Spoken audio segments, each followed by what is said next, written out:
Bueno, vamos a empezar la clase de hoy que es diagnóstico y tratamiento del infarto con un caso clínico real eh, que le pasó a un amigo mío en Buenos Aires.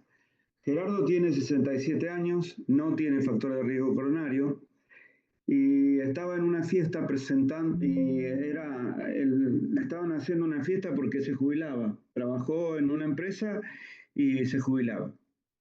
Entonces hicieron una comida muy rica en un restaurante en Buenos Aires. Estaban comiendo marisco. Mientras que estaba comiendo marisco, presentó un rash urticariano con un edema de glotis. Se puso azul,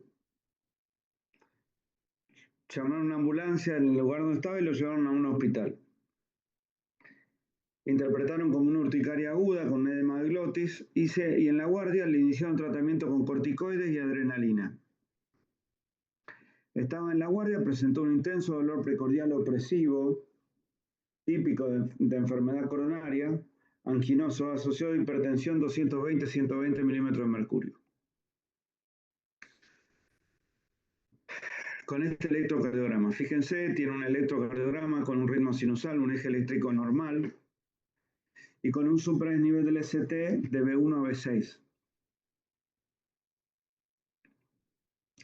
Ahí nomás le hicieron una troponina T ultrasensible que fue positiva.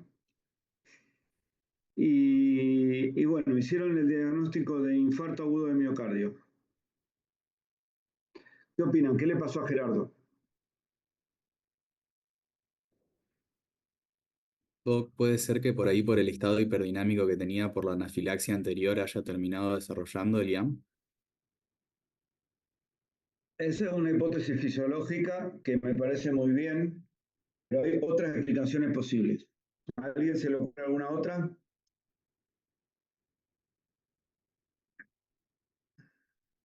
Una crisis hipertensiva con daño en órgano blanco.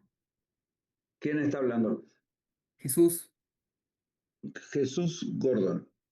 Muy bien. O sea, una crisis hipertensiva con daño de órgano blanco. Y en ese caso el daño de órgano blanco sería el corazón ¿qué fenómeno fisiológico? ¿Sería una rotura de una placa de ateroma? Una rotura de una placa de ateroma. Bien. ¿Hay algún otro mecanismo fisiopatológico posible? ¿Fenómeno de robo coronario podría ser o no? No. Y para que tenga robo coronario vos tenés que tener aterosclerosis sistémica, o tenés que tener una estenosis aórtica, o tenés que tener una estenosis de la arteria pulmonar. Ninguno es el caso. Muchacho completamente sano, sin factor de riesgo coronario. ¿Puede ser un vasoespasmo? ¿Quién lo dijo? Yo, Julieta. Julieta, perfecto, Julieta, te felicito. Eso es lo que le pasó. ¿Y por qué? ¿Por la administración de adrenalina? Muy bien. ¿Y qué pasó con la noradrenalina?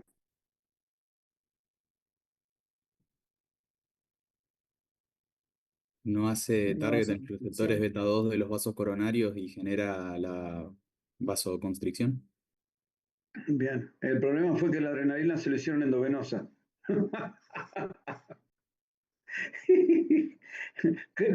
Le quisieron tratar el shock anafiláctico y casi lo matan.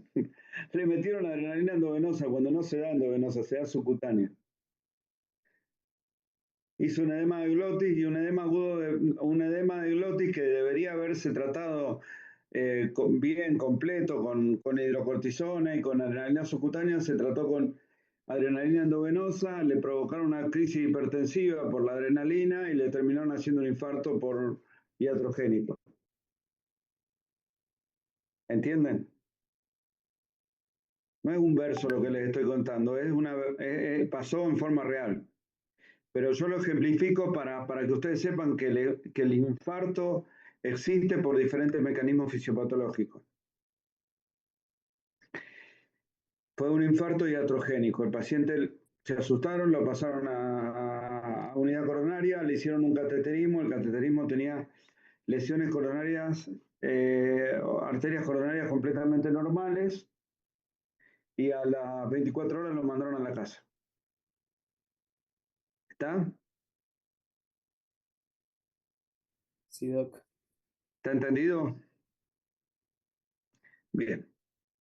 Hoy vamos a hablar de infarto cónico supradecete, que es una emergencia frecuente y causa elevada morbimortalidad. Bien, ¿cómo se define? Es un evento de necrosis miocárdica causado por un síndrome isquémico inestable. El diagnóstico se hace por la clínica, por el electro, por el laboratorio, por las imágenes invasivas, no invasivas y la anatomía patológica. Se clasifica con supra y sin supra. ¿Por qué con supra? Porque el infarto con supra es el que va a dar infarto tipo Q, va a dar una oclusión completa con necrosis de todo el músculo cardíaco. ¿Está? Sí. En cuanto al diagnóstico, no se necesita el laboratorio para hacer diagnóstico. Con la clínica y el electrocardiograma es suficiente. El laboratorio es retrospectivo. Te ayuda en algunas circunstancias cuando la clínica y el electro son dudosos. ¿Está? Bueno, ahora vamos a ver los tipos de infarto. Hay dos tipos, infarto tipo 1 y tipo 2. Después hay diferentes subtipos, pero lo más importante, ustedes tienen que saber es el infarto tipo 1 y el infarto tipo 2. En relación a los tipos, hay una pregunta que yo le di que está relacionada con esto. Infarto tipo 1 y infarto tipo 2. El infarto tipo 1 es el infarto espontáneo, secundario isquemia, lesión, erosión, ruptura, disección o fisura en la placa. Y el tipo 2 es el infarto producido por isquemia con un desbalance, oferta-demanda. Y ahí tenés espasmo, anemia o hipertensión arterial. Entonces, acuérdense que cuando ustedes tienen un infarto tipo 2 es muy importante porque el tipo 2 se trata preferentemente por resolución de la causa fisiológica que provocó la obstrucción del vaso coronario. ¿Está? Si el paciente se espasmodiza, le tenés que tratar el espasmo. Si el paciente tiene anemia, le tenés que tratar la anemia. Y si tiene hipertensión, emergencia hipertensiva, le tenés que tratar la emergencia hipertensiva. Yo nunca me voy a olvidar que el primer infarto que vi en mi vida, lo vi en una chica de 16 años, que tenía una crisis leucémica, una leucemia linfoide aguda, y tenía un sangrado masivo, y era testigo de Jehová. La internamos con sangrado masivo, la llevamos a terapia para el tratamiento de la leucemia, y cuando le hicimos el electro para el ingreso en terapia tenía un supranivel de CT. Y la chica, como era testigo de Jehová, y ni ella ni la familia aceptó la transfusión, quedó internada en terapia intensiva y se murió. Les pido por favor que se muteen, al que esté, que se mutee el que estaba hablando, para poder seguir con la charla. Si quieren hablar, se desmutean y hablan. Bueno, el otro tipo de infarto es la muerte súbita precedida de isquemia con trombofisiones. Esos son los que se mueren los sábados jugando al fútbol en Cipolletti. Ya deben conocer esos casos. El tipo 4 es el infarto asociado a angioplastia, el tipo 5 infarto asociado a trombosis del stem post-angioplastia y el tipo 6 infarto asociado a cirugía cardíaca. ¿Está? Bien. ¿Qué ha pasado con la epidemiología del infarto? Grandes cambios en las últimas 4 décadas. En Estados Unidos, la tasa de hospitalizaciones por síndrome coronario agudo va disminuyendo un 4 o 5% por año. Es la cardiopatía isquémica en el mundo la causa que más produce incapacidad. En los países de mediano y bajo ingreso, más de un 80% de las muertes se producen por enfermedad coronaria. La mortalidad por enfermedad coronaria se encuentra inversamente relacionada con el ingreso. Más ingreso, menos mortalidad. Menos ingreso, más mortalidad.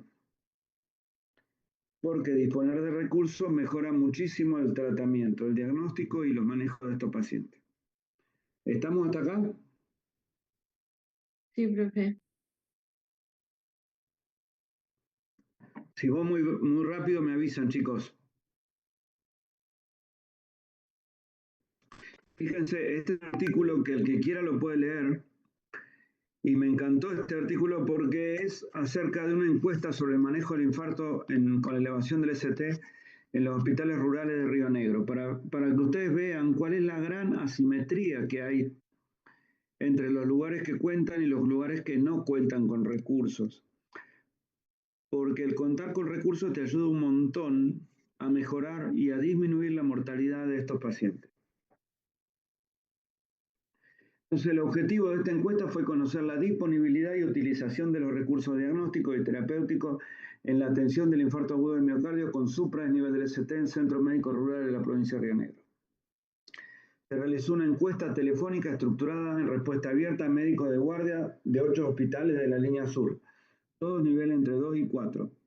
Los casos con infarto agudo del miocardio con supra son atendidos por generalistas que en la mitad de los casos no saben con quién consultar, no tienen con quién consultar. Y cuando le hacen electro, no saben a quién consultarle los electros porque muchos de ellos no saben electro. En general no cuentan con sistemática ni redes de derivación, y a pesar de que el 75% de los centros tienen más de 2 horas de derivación, la mayoría no dispone de streptoquinasa, trombolíticos.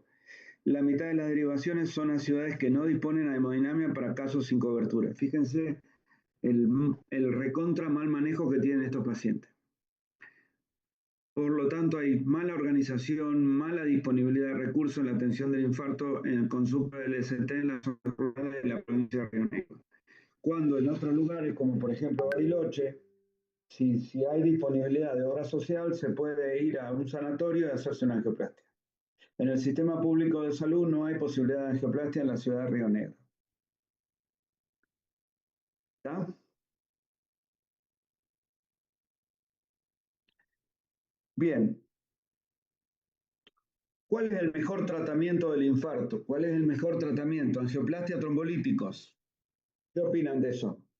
¿Cuál es el mejor tratamiento? ¿Angioplastia o trombolítico?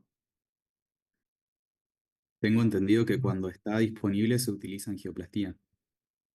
Bueno, en realidad el mejor tratamiento es utilizar una red de atención del infarto con una adecuada discusión de la cobertura, del caso clínico y la decisión de hacer angioplastia o hacer trombolíticos depende de las circunstancias.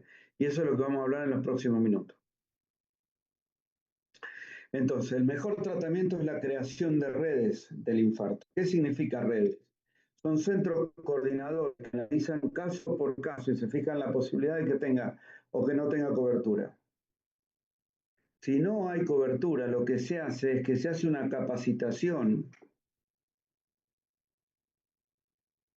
Se hace una capacitación del personal que está disponible, que puede llegar a ser un médico general, un médico traumatólogo, un médico ginecólogo, y se le hace trombolíticos y después se lo deriva a un centro coordinador.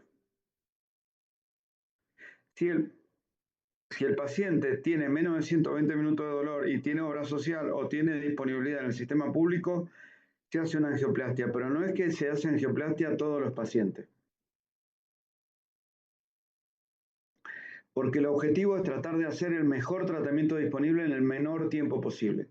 No te sirve de nada hacerle una angioplastia a un paciente si se la vas a hacer 8 o 10 horas después del comienzo de los síntomas. ¿Está? ¿Se entendió eso? Sí, doc.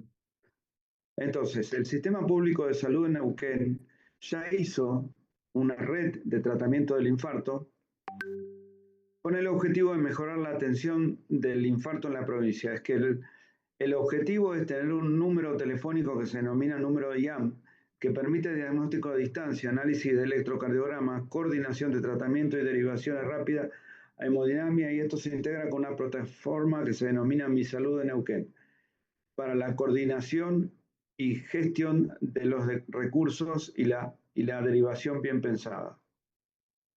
Objetivo: salvar vidas. Y fíjense que a través de esta red ya se han publicado casos de salvar vidas, especialmente con el tratamiento con trombolítico a distancia, como es un caso publicado en el diario Río Negro, que se hizo el tratamiento del infarto agudo del miocardio con trombolíticos en las ovejas. Se llama por teléfono, se le muestra el electrocardiograma a la gente del Hospital Castro Rendón y ellos te van guiando de qué hacer con el paciente. En estos lugares se cuenta con un trombolítico que es estreptoquinasa, se le puede hacer estreptoquinasa y después, depende cómo esté, se deriva o no se deriva. ¿Está? Bien, vamos a hablar un poquito entonces de la fisiopatología, del diagnóstico y del tratamiento. La mayoría de las veces el infarto se produce, o la angina se produce por una ruptura o una erosión de la placa vulnerable, poniendo a la sangre un cor trombogénico y a la matriz. La causa más frecuente y la mayor incidencia es la erosión que la ruptura, lo que genera un trombo oclusivo que da una oclusión completa de la arteria con supranivel del ST. La oclusión parcial en presencia de vasos colaterales da un infarto no Q o angina inestable. A veces hay un infarto sin lesión oclusiva que se puede producir en un 10% de los casos. ¿Saben entonces cuál es la diferencia entre el infarto no Q y la angina inestable? Ambos tienen infradesnivel del ST o T negativa, pero la diferencia es que el infarto no Q tiene elevación de la troponina T.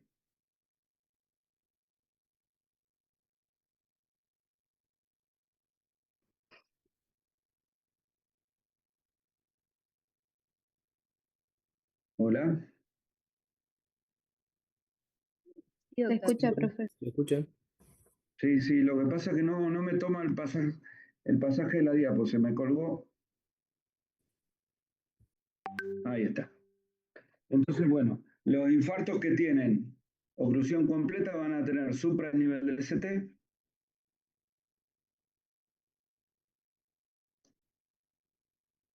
y si no se restaura la circulación van a tener la presencia de una onda Q, con una oclusión completa. Los que tienen oclusión parcial van a tener infradesnivel del ST, y los que tienen lesiones crónicas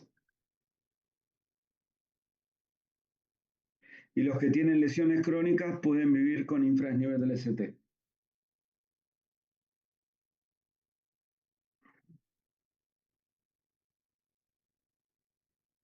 Bien. Entonces, la diferencia del infarto tipo Q es que tiene presencia de onda Q, tiene supranivel del ST y tiene elevación de los biomarcadores. El infarto no Q tiene infradesnivel del ST, no tiene presencia de onda Q y tiene marcadores positivos. Y la angina inestable tiene infradesnivel del ST, pero no tiene presencia de onda Q.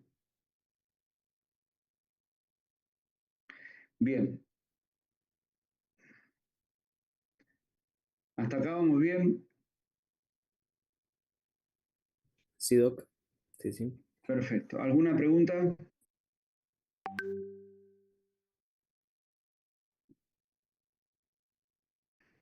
Bien.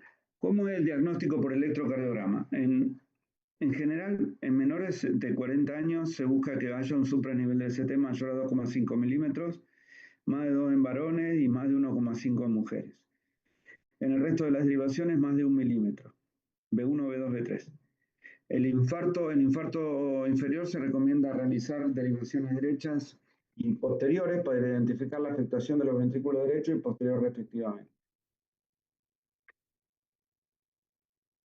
Una pregunta que yo les hice en el cuestionario. El bloqueo completo de rama izquierda. El bloqueo completo de rama izquierda se sirve cuando es agudo, no cuando es crónico.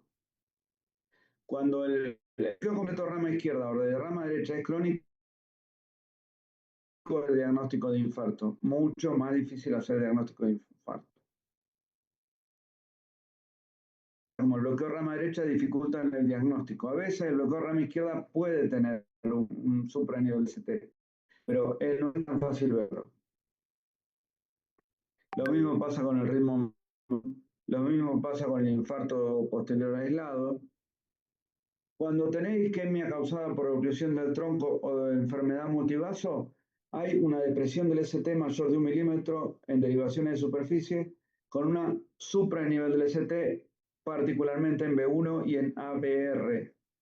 Esto siempre es un marcador de gravedad. O sea, si vos tenés supra de nivel de CT en ABR, el paciente probablemente tenga un cuadro grave hasta que se demuestre lo contrario. ¿Está? O sea, es un marcador de gravedad la presencia de esto. ¿Vamos bien hasta acá? Y acuérdense que hay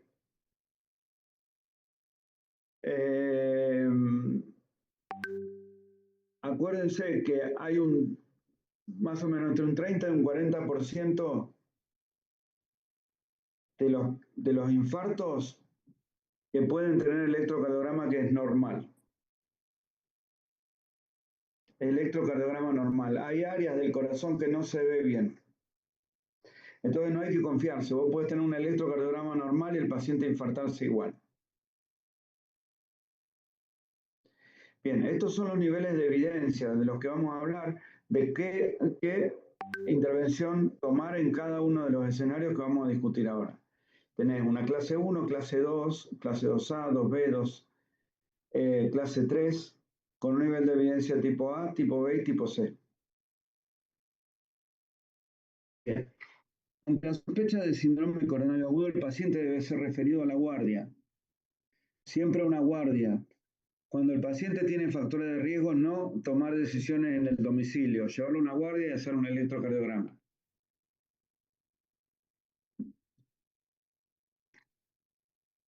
En la guardia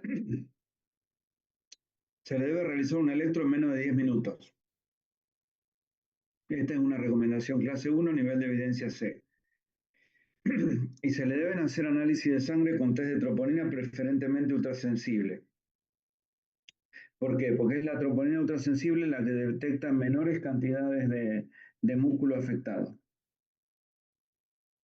Una troponina T común no te alcanza para hacer diagnóstico y para mandar de alta a un paciente. Te sirve cuando es muy positiva, pero si es negativa no descarta en forma absoluta. Hay una guía de reperfusión de infarto agudo de miocardio del Ministerio de Salud de la Argentina que tiene este algoritmo que está bastante bueno.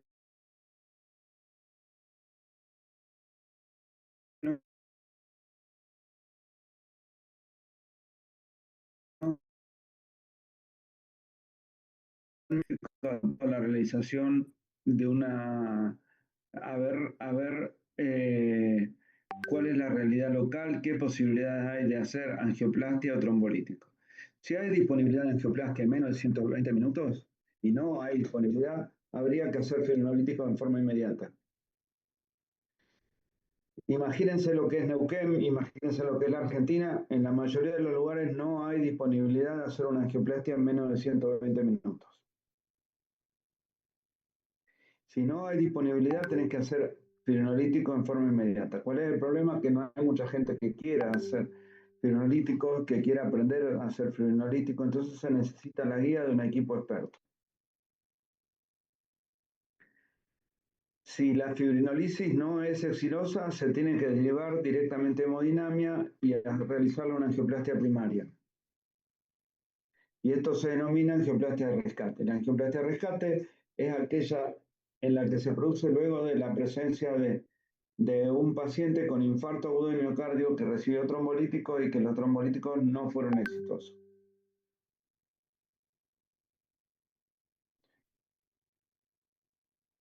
Si el paciente tiene criterios de alto riesgo, que lo vamos a ver en unos minutos, directamente angioplastia. Bien, el consenso de la Sociedad Argentina de Cardiología te da un montón de recomendaciones y son más o menos parecidas. El personal de la ambulancia debe estar entrenado y equipado para identificar el infarto usando registro y telemetría para administrar el tratamiento inicial, incluida la trombolisis cuando sea necesario. ¿Por qué es esto? Y porque ya en el mundo el infarto se empieza a tratar arriba de la ambulancia. No se espera llegar a un centro, se trata directamente en la ambulancia. Se recomienda que el tratamiento prehospitalario del paciente se base en un programa regional de atención diseñado para administrar tratamiento de reperfusión oportuna y eficiente y tratar de hacer una angioplastia lo antes que se pueda. Se recomienda que los centros con angioplastia ofrezcan este servicio ininterrumpidamente, garantizando que la angioplastia se realice lo antes posible y no más tardar de 60 minutos desde la llegada al hospital. Todos los hospitales y servicios de urgencia que participen en la atención de pacientes con infarto deben registrar y monitorear el tiempo de retraso y trabajar para alcanzar y mantener objetivos de calidad. Electro menos de 10 minutos, del primer contacto con el tratamiento de reperfusión, parafrinolisis menos de 30, para angioplastia menos de 90. Se recomienda que todos los servicios de urgencia, unidad coronaria y servicios de hemodinamia dispongan de un protocolo por escrito, actualizado para el manejo de pacientes con infarto, compartiendo con una red de atención en la zona geográfica, lo que se hizo en Neuquén. Los pacientes que son trasladados a un centro de capacidad para angioplastia primaria deben evitar pasar por la guardia, para no perder tiempo. ¿Está? Tratamiento y triage. Lo vamos a hacer de acuerdo a la clínica, electro, el examen físico, presencia o ausencia de supradesnivel del ST. Se realizan los siguientes pasos. Se hace un triage según la clínica, la troponía ultrasensible, evaluar el riesgo según el score que vamos a ver en unos minutos, Timmy Grace. A todos los pacientes se le hace reposo, aspirina, nitroglicerina, estatina, considerar oxígeno, beta bloqueante y morfina. La palabra considerar, ¿qué significa? Que no se le hace a todos los pacientes. No le haces oxígeno a todos los pacientes, solo a los que tienen desaturación. Morfina le haces solamente a aquellos que fallaron en el tratamiento inicial y que siguen con dolor y que están previo al shock. Y los beta bloqueantes no se los hace a todos los pacientes y menos si están con insuficiencia cardíaca. Así que tengan en cuenta eso. No va beta bloqueante a todos los pacientes. ¿Por qué? Porque si el paciente está con una taquicardia y esa es la manifestación que tiene el paciente para mejorar el gasto anterógrado, está en un estado de pre-shock, vos le sacás la taquicardia y lo pueden hacer entrar en shock. ¿Está? Debemos considerar segundo agente antiplaquetario agregado a aspirina según la carga trombótica, el tipo de estrategia, la necesidad de cirugía y el riesgo de sangrado. Debemos considerar el tipo de anticoagulación según la estrategia considerada y el riesgo de sangrado. El objetivo primario es llevar los signos vitales a valores normales. Si está muy normotenso, lo tenés que normotensar. Si está hipertenso, lo tenés que bajarle la presión. Si está taquicárdico, bajarle la frecuencia. ¿Está? Pero ese es el tratamiento. Es como si uno estuviera haciendo un guiso. Tienes que encontrar el mejor gusto posible para que el guiso te salga rico. ¿Está? Este es un artículo bastante viejo, tiene casi 60 años, y se inventó una clasificación que se sigue usando en la actualidad, que es la clasificación de Killip y Kidman. ¿Por qué? Porque esta lo que demostró es que aquellos pacientes que estaban peor, de acuerdo al Killip, eran los que más se morían. El Killip clase 1 no tiene insuficiencia cardíaca, el clase 2 tiene tercer ruido, insuficiencia cardíaca leve a moderada con Rales en el campo medio y signos de hipertensión pulmonar. El 3 tiene edema agudo de pulmón franco y el 4 tiene shock cardiogénico, o sea, tiene hipotensión sistólica, oliguria, cianosis y diaforesis. Cuando tenés esto, el paciente tiene una mortalidad altísima. La estrategia se basa en la reperfusión del área isquémica y ha sido el avance más importante en las últimas 3 décadas y ha sido el objetivo terapéutico primario. Y además de la clínica, del electrocardiograma, vamos a ver marcadores y score que te hablan de la posibilidad de que el paciente tenga mayor mortalidad. Y el que se usa para el infarto con supra es el score de Grace, que tiene los siguientes componentes: la edad, la frecuencia cardíaca, la presión sistólica, la creatinina, el Killip, la clase funcional, la presencia de paro, la presencia de supradesnivel del ST o infradesnivel del ST y la elevación de los marcadores. Si vos pones todo eso en esta calculadora, te da la mortalidad. A mayor Grace, mayor riesgo de muerte, mayor necesidad de angioplastia de urgencia. ¿Está? Del score S, del estudio S en CITIME 11B surgieron 7 variables predictoras de resultados favorables, desfavorables, de ahí se hizo el score de riesgo de TIM. La presencia de cada una de estas variables se le asigna un puntaje de 1 y su ausencia de 0.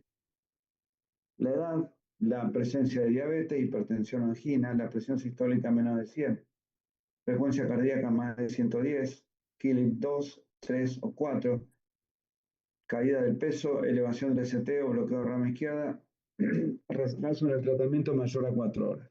Y ahí ves el total. La conjunción del TIMI y del GRACE son marcadores que te ayudan muchísimo a poner mucho más peso en hacer un tratamiento invasivo rápido de estos pacientes.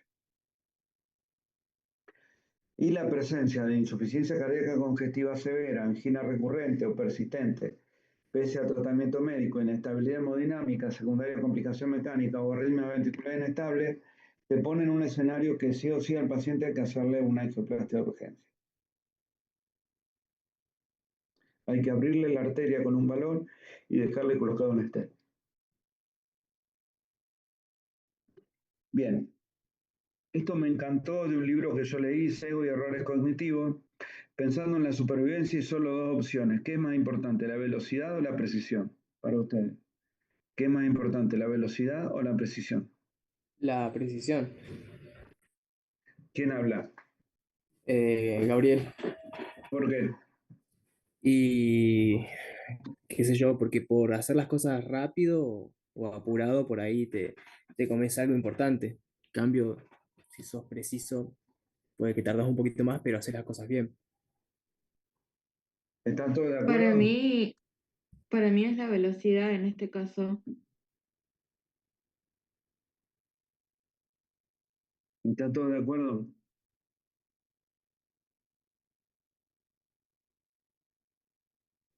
Para mí es la velocidad. ¿Quiénes opinan que es la velocidad y quiénes opinan que es la precisión?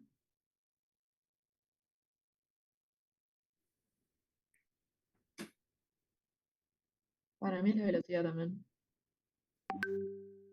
¿Me pueden dar un ejemplo de la naturaleza?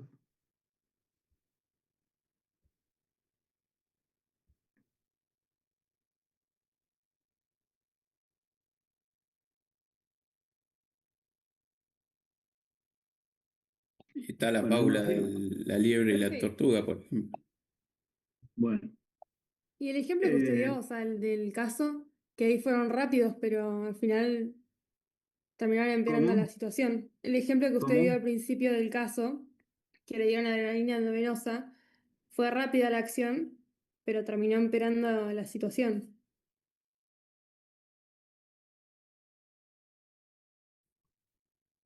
No sé si fue rápida. Llegó al mismo tiempo a hacer una cosa, a hacer la otra. Lo que pasa es que una cosa se hace bien y otra cosa se hizo mal. Bueno, imagínense que ustedes están ante la presencia de un animalito como este que tengo acá, en el medio de la sabana o del bosque neuquino. Estos animales salvan su vida porque rápidamente escuchan un ruido raro y salen corriendo. En términos de supervivencia es mucho más importante la velocidad que la precisión. Las dos son más importantes, pero la velocidad es más importante. Nunca me voy a olvidar cuando mi hija era más chiquitita, un día íbamos cruzando la calle y mi hija iba uno o dos pasos más adelante mirando el celular completamente distraída y casi se la lleva por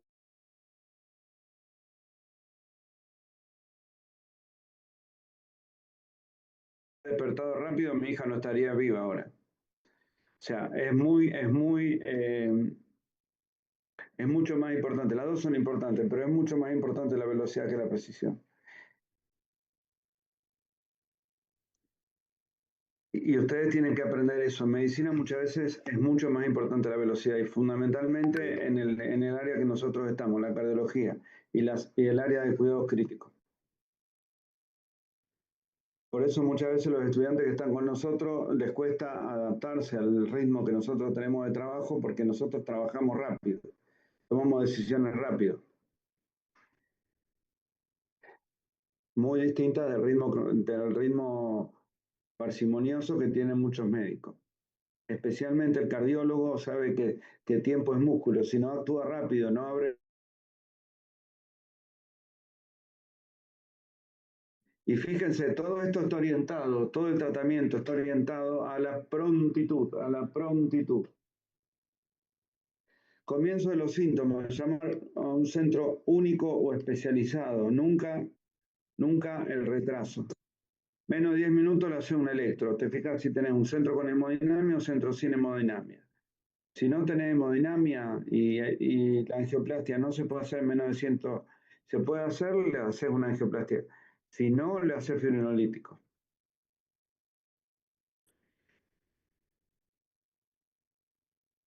Si el paciente tiene alto riesgo anterior, Kiribekin 2, compromiso del ventrículo derecho, hipotensión.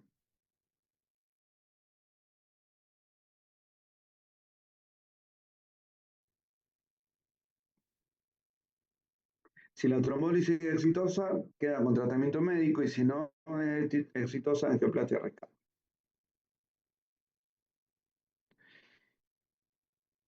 Si no se puede hacer una fibrinolitis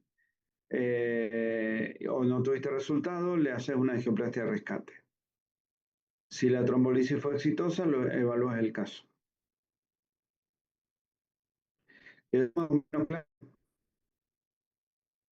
Si ustedes leen libros viejos, los libros viejos le van a decir que a todos los pacientes hay que hacerle angioplastia. Pero eso es un concepto viejo, ya no se usa más. Hay un gran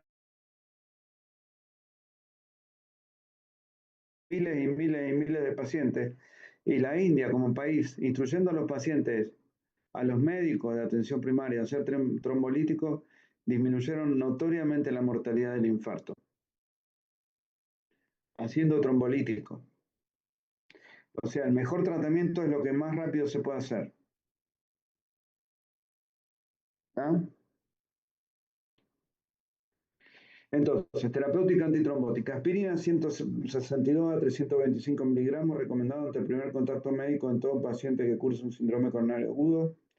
Debe asociar clopidogrel, prasugrel o ticagrelor para pacientes de alto riesgo.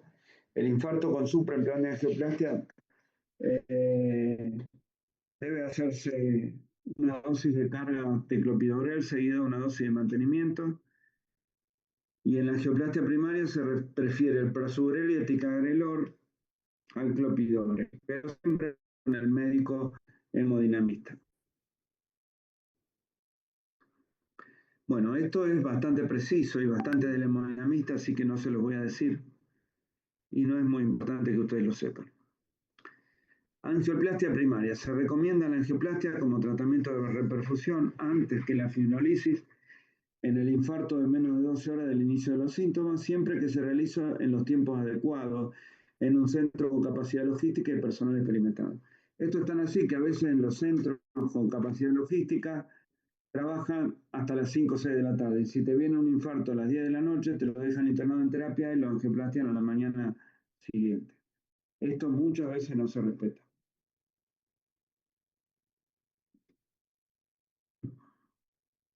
Se recomienda angioplastia primaria en pacientes con infarto de más de 12 horas desde el inicio de los síntomas con evidencia de isquemia persistente, dolor, elevación del ST, bloqueo de rama izquierda nuevo, arritmia ventricular con signo de isquemia intermitente y recurrente, siempre que se realice en centros con capacidad logística y personal experimentado. Se recomienda angioplastia primaria en pacientes con infarto con supra y contraindicación de trombolíticos y con menos de 12 horas del inicio de los síntomas.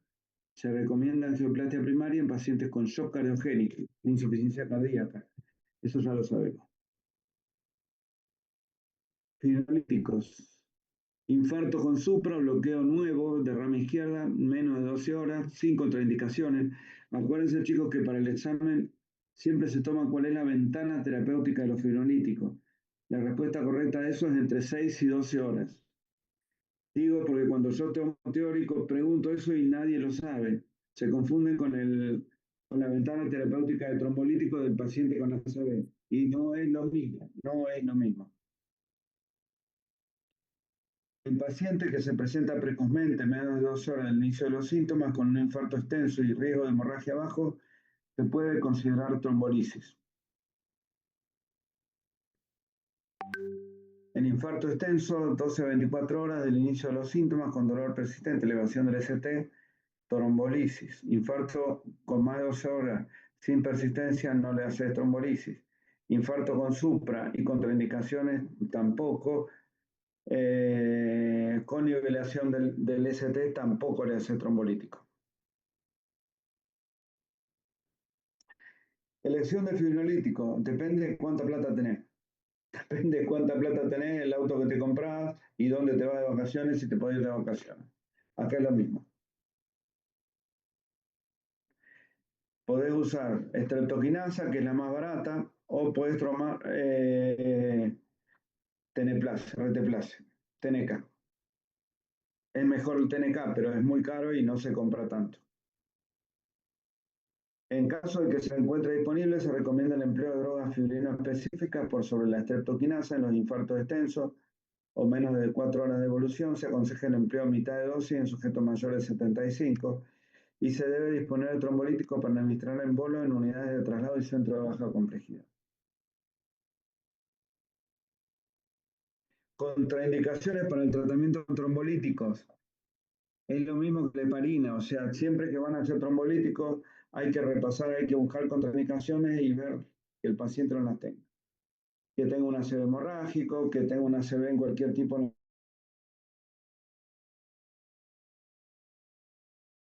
que tenga un trauma mayor, sospecha de disección aórtica, diátesis hemorragia, punciones no compresibles, biopsia hepática, punción lumbar. Contraindicaciones relativas, hay accidente isquémico transitorio en los últimos 6 meses, anticoagulación oral, embarazo, hipertensión, enfermedad hepática avanzada, endocarditis, úlcera péptica, RCP, y acordarse que la estreptoquinasa, cuando recibió previamente estreptoquinasa, puede dar una reacción alérgica. También hay que anticoagular a los pacientes dependiendo de la droga que haya recibido, el tipo de tratamiento que haya recibido, y cada tratamiento requiere o no requiere anticoagulación. Cada tratamiento, cada trombolítico, cada tipo de trombolítico. Bueno, en general no se usan los nuevos anticoagulantes. Angioplastia de rescate. Se debe considerar angioplastia de rescate en pacientes con fibrinolisis fallida o reoclusión aguda postrombolíticos, y es razonable considerar el traslado a un centro de disponibilidad de angioplastia en un paciente de riesgo alto que recibe fibrinolítico como tratamiento de reperfusión. O sea, le hiciste fibrinolítico y se te pone con insuficiencia cardíaca, lo llevas a hacer una angioplastia. ¿Está? Con la aplicación de estas estrategias de reperfusión, la mortalidad bajó de un 20 a menos de un 5. Bien. ¿Alguna duda hasta acá, chicos? Doc, le hago otra consulta. Recién dijo esto de la angioplastia de rescate. ¿Esa tiene alguna ventana? No, no. Ok, gracias.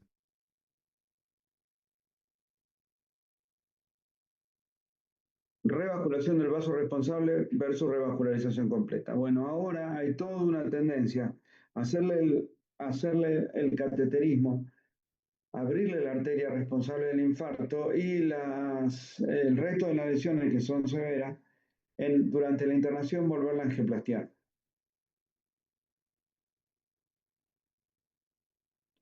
Durante la internación volverla a angioplastiar. Nitritos sublinguales. No se recomienda como maniobra de diagnóstico, algunos lo siguen usando. No se da en pacientes hipotensos, taquicárdico, bradicárdico, infarto del ventrículo derecho, estenosis aórtica grave, o en pacientes que recibieron los últimos 2 días inhibidores de la fosfodiesterasa ESO. Beta bloqueantes. No se le dan los beta bloqueantes a los pacientes con insuficiencia cardíaca. Los beta bloqueantes te sirven, guiados por la fracción de eyección, para disminuirle la carga rítmica y disminuir el riesgo de muerte. Pero hay que ir caso por caso, no es que a todos los pacientes con infarto le tenés que dar beta bloqueante. El mismo criterio para los bloqueantes de los canales de calcio, con la salvedad de que no se le da a los pacientes que tienen deterioro en la fracción de eyección. ¿Están? ¿Estamos hasta acá, chicos? Y Bien, ECARA-2. Los ECARA-2 se dan para disminuir el remodelado, que el remodelado es el agrandamiento del ventrículo izquierdo provocado por la cicatriz del infarto.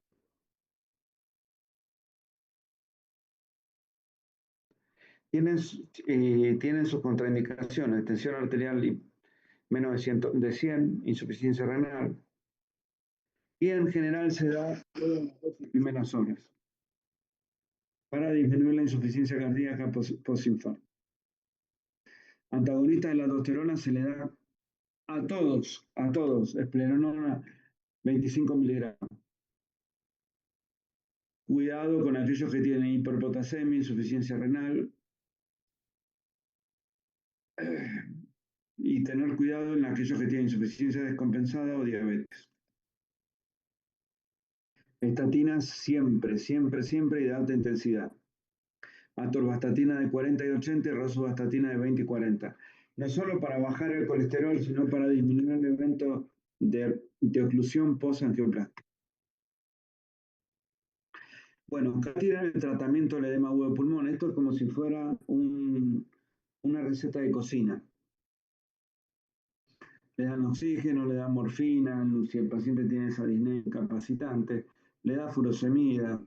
No te tenés que frenar si estás muy hipotenso, porque ahí lo que vos tenés que hacer es descongestionarlo. Le da nitrato, le da IECA. Si no hay contraindicaciones, le podés dar beta bloqueante, pero tenés que tener mucho cuidado porque lo puede empeorar. Le das bloqueante a los receptores de aldosterona y le das nitroglicerina si está hipertenso.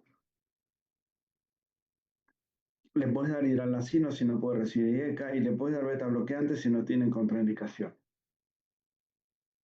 Y con mucho cuidado, igual que para los bloqueantes de los canales de calcio.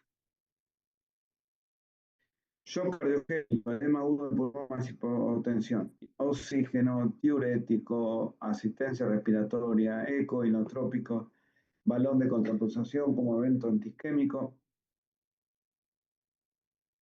Lo podés ultrafiltrar, le podés poner noradrenalina, le podés poner adrenalina, asistencia circulatoria y no le podés dar beta bloqueante, ni bloqueante de los canales de calcio. Una vez hecho el diagnóstico, se debe elegir la estrategia guiada por isquemia, espontánea provocada o invasiva. Esto es para el síndrome coronariano sin elevación del ST. No se hacen trombolíticos y la estrategia invasiva tiene resultados favorables, especialmente en aquellos pacientes que tienen alto riesgo y que están inestables. Y también para estos pacientes se utilizan los scores de riesgo. Si el paciente se estabiliza con tratamiento médico, el cateterismo se puede realizar 12 a 24 horas. Pacientes de bajo riesgo o intermedio, de 25 a 72 horas. Y acá este es el score de TIMI para los pacientes con infarto no agudo. Fíjense, historia de cardiopatía, hipertensión, hipercolesterolemia, diabetes, fuma, no fuma, edad mayor de 65 años, evidencia de enfermedad coronaria previa, uso de aspirina en los últimos 7 días, al menos 2 episodios anginosos, alteración del ST, elevación de los marcadores, y ahí vos tenés un score de riesgo. Este cuadrito está espectacular porque te va a decir cuándo lo tenés que llevar a hemodinamia. ¿Cuándo lo tenés que llevar? Y lo tenés que llevar urgente si tiene una angina refractaria, si tiene insuficiencia cardíaca, si tiene una insuficiencia mitral isquémica, si tiene angina, a pesar del tratamiento médico. Si tienes un GRES más de 140, lo tenés que hacer una angioplastia temprana, dentro de las primeras 24 horas, y retardada si tiene un riesgo intermedio, un GRES entre 109 y 140, TIME 2, presión de eyección menos de 40, angina posinfarto, diabetes, insuficiencia renal, CRM previa, angioplastia en los últimos 6 meses. Los que no forman parte de esto, le puedes hacer un cateterismo de acuerdo al test evocador de isquemia que le hayan hecho. Bien, entonces Gerardo tuvo un infarto iatrogénico tipo 2, pasó a UTI, se le hizo tratamiento con aspirina, nitrito, beta bloqueante, estatina y una curva de troponina en descenso, normaliza el CT, el eco fue normal, se le hizo un cateterismo sin lesiones y el diagnóstico final fue un infarto tipo 2 secundario de espasmo por adrenalina endovenosa. El infarto no complicado puede estar internado 3 días, hay que hacer una transición cuidadosa, tratamiento por vía oral, evaluación anatómica y funcional, educación, dieta y factores de riesgo, rehabilitación cardíaca, indicación clase 1, nivel de evidencia. Finalmente, el infarto con y sin supra es una emergencia frecuente y causa sustancial de mortalidad. El manejo mejoró en forma considerable en las últimas 3 décadas. Cada vez más se transforma en una enfermedad de su desarrollo. La estratificación clínica y paraclínica dominan el tratamiento y cuando hay peligro de vida es más importante la velocidad que la precisión. Muchas gracias. Respondo preguntas, chicos.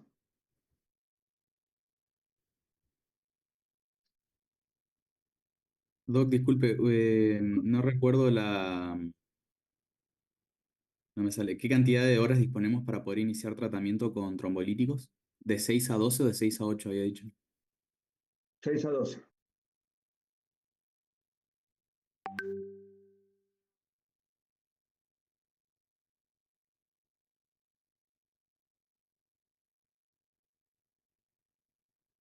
Bien, ¿alguna otra duda, chicos?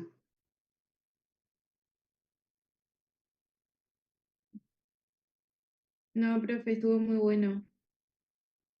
Muchas gracias, Bueno, profe. miren la comprecisión y cualquier cosa me encuentran en CEMIC. Pregúntenle mi teléfono, si quieren les doy mi teléfono, anótenlo y me mandan un WhatsApp y les contesto. 299-581-3411. Bueno, muy bien. Chao chicos, buen fin de semana. Chao, profe. Chao, Muchas profe. gracias. Hasta luego. Nos vemos.